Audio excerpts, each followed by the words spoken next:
Welcome to today's video. How much should I pay in investment fees? This is a really critical question to answer because we really want to keep our fees as low as possible when we are investing so that we can keep as much of our own money as possible so our investments will continue to grow as quickly as possible. So let's evaluate how much we really should be paying in investment fees and if it's going to be worth it. Let's dive right in.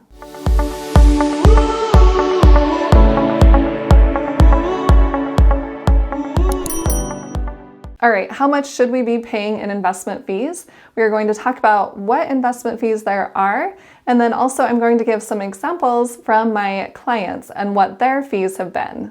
All right, in order to answer the question, how much should I be paying in investment fees? Let's first talk about the different types of fees out there. And I'm not going to cover all of them today, but just a few major ones. The first fee that I want to talk about is when you are working with a financial advisor. They often charge a 1% fee to work with them. And I personally feel like we can invest on our own. So I honestly feel like this is not worth it to pay 1%. And I know that sounds like a small amount, but honestly, that is a significant amount, especially when we add up that amount for our entire lifetime. Because once we start with a financial advisor, they are going to continue to manage our money throughout the rest of our life. Because most likely we're not going to learn later in life how to manage our investments on our own. But nonetheless, if you are working with a financial advisor, you do not want them charging more than that 1% fee. And let's take a look at an example on how much this 1% fee is really costing you. This is from the whitecoatinvestor.com. So in this example, he's showing us an advisor who charges 1% of the invested portfolio. And then we're going to compare him to someone who does it themselves. So let's say they both invest $50,000 a year for 30 years. How much more will the do-it-yourselfer have after 30 years? You can see at the time of retirement, the do-it-yourselfer has $3.4 million. And then the person using the advisor has only about $2.9 million. So using an advisor has cost this person almost $572,000, which is about 16% of his retirement. That is a lot of money. There is a lot I could do with $572,000. And if you divide that out per year, that is $19,000 per year that this person is paying a financial advisor. And if you are thinking, well, the financial advisor could get me better returns, that is not the case. There are a lot of studies out there that show investing with a financial advisor is not giving you higher returns than if you did it yourself. And then I want to show you one more example because this is actually more common. We're going to take a look at an example of a fee-based advisory plus commissions. So this means the advisor is taking that 1% still and then selling you what's called loaded mutual funds. So 5.75% of every dollar that's invested goes right to the advisor. The loaded funds also tend to be high expense funds, which means it has a high expense ratio. We will talk about those a little later in the video. But since they do have that higher expense, we're going to assume that they perform about 1% worse a year than the funds the do-it-yourselfer chooses. So what's the difference after 30 years with a fee-based advisor and loaded funds? We can see that the financial advisor has cost $1.2 million. That's $40,000 a year. That could be someone's salary. That's a significant amount. That is 34% of this person's retirement. So you can see in these graphs, it is a lot better to invest on your own than paying a financial advisor. And even if you get the exact same returns as a financial advisor, you are coming out ahead because you're not paying the advisor that 1% fee. So that is working with a financial advisor. And there are also financial advisors out there that are just fee only. So they're not managing your funds, but you can just meet with them once and pay a certain dollar amount and get advice from them. Okay, let's move to expense ratios. So when you are investing in funds, in index funds or in REITs or even ETFs, exchange traded funds, there's usually an expense ratio associated with those funds.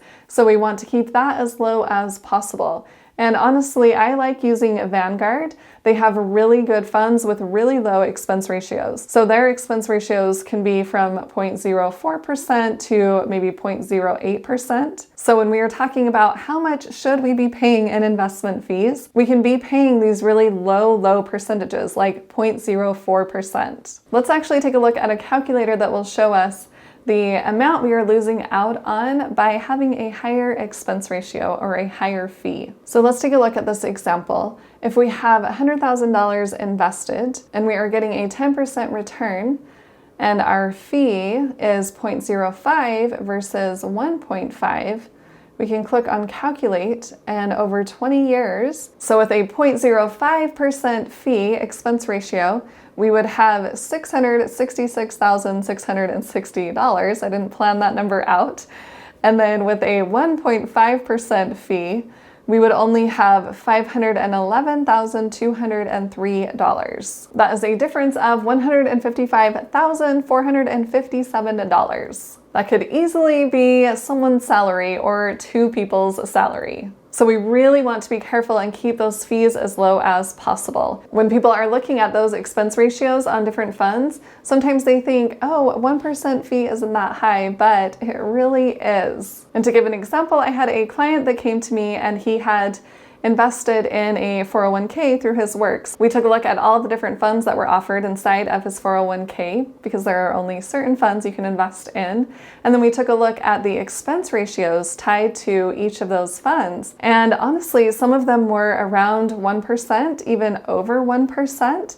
But luckily, there were a few in there that were Fidelity funds, and Fidelity has really low expense ratios as well. So some of them were, I think, around 0.04%. So we ended up choosing some of those funds, those Fidelity funds inside of his 401k, so that he can drastically reduce the fees that he is going to be paying by investing inside of his 401k. If you have a 401k, I want you to take a look at the funds that are offered inside of that and look at the expense ratio and make sure you are picking funds with the lowest expense ratios possible. I want you to comment below and tell me if you have already done this or if you are going to do this. And then I want to cover a few more fees because working with my clients, I have seen some of their investments that they've had at different companies with financial advisors. And honestly, they have them in funds that have really high fees associated with them. So if we are aware of this, then we can avoid paying the highest fees. Another fee associated with investing in funds in the stock market is sells loads. And these are terrible because when you sell the fund, then you are paying a fee in order to sell it. So you would have to hold it forever in order to not pay that sales fee. And it can go on the opposite end. Even when you are buying the fund, they are charging a fee that way. So you're getting charged up front to buy and then when you are selling. So both sides. So I personally would be careful and not ever pick a fund that has a sales load fee. I know that when we have transferred their accounts from a certain advisory firm, there has been a fee in there because we are transferring that account. And the transaction fee could even just be for buying or selling. It may not necessarily be called a sales load fee, it could just be a transaction fee. And this could vary on the type of investment and then also the amount you are investing or have invested. So are we really getting our money's worth when we are paying these kinds of fees?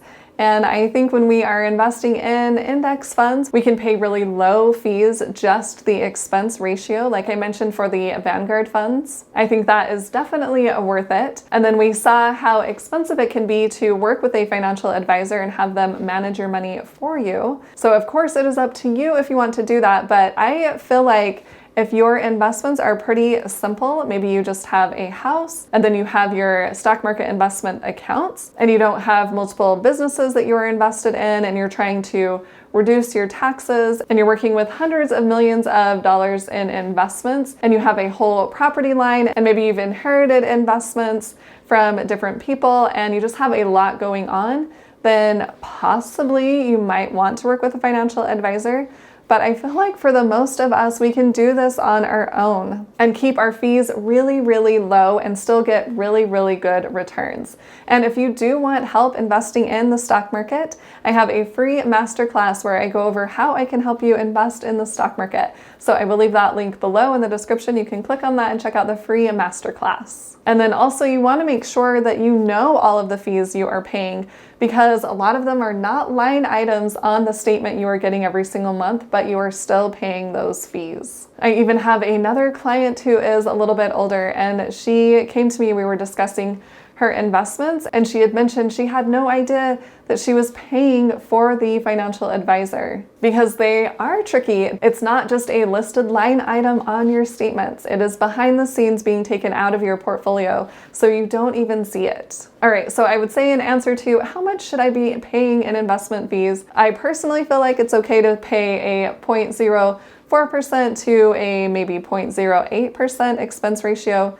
but no other fees. That's my personal preference. That is what has worked for me. So let me know what I missed. Comment below and tell me what other fees you are aware of. And if you found this video helpful, please hit that like button and share it with someone else who would like to hear this information. And hit the subscribe button to subscribe to my YouTube channel, and to the little bell to get notified on when I post new videos. And if you want to see even more content from me, make sure and check out those videos on the side of the screen. Thanks so much for watching. I'll see you in the next video.